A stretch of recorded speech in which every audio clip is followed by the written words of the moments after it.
An ice shelf is an area of floating glacial ice where the glaciers in Antarctica flow downhill and eventually start floating on the ocean, where they're melted from the ocean beneath and the atmosphere above.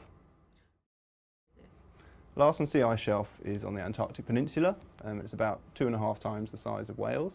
And the reason we're interested in it is that it sits just south of Larsen A ice shelf, which collapsed in 1995, and Larsen B ice shelf, which collapsed in 2002. For the last 10 years, we've known that Larsen C was getting lower in the water, but we haven't known why this is. We used 15 years of radar data to look at the changes in this ice shelf. We found that the ice shelf was losing ice, and this is probably due to ocean melting from below.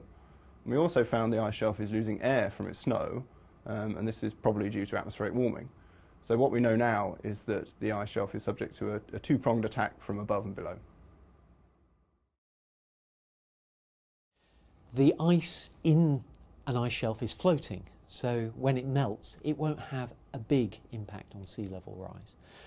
The impact on sea level rise comes as the glaciers that feed the ice sheet no longer feel the resistance from the ice shelf there, and so they flow more rapidly and put more ice into the ocean, and that causes sea level rise. We know that after Larsen A and Larsen B, a fairly large fraction of the total Antarctic contribution to sea level rise comes from those glaciers that once fed those ice shelves. Larsen C is bigger, and so the impact of losing Larsen C would be a significant extra contribution to sea level rise, above the thermal expansion of the oceans and above the extra the contribution from the larger part of Antarctica down in the West Antarctic ice sheet. When Larsen A and Larsen B were lost, the glaciers behind them accelerated, and they are now contributing a significant fraction of the sea level rise that's emerging from the whole of Antarctica. Larsen C is bigger, and if it were to be lost in the next few decades, then it would actually add to the projections of sea level rise and the rate of sea level rise by 2100.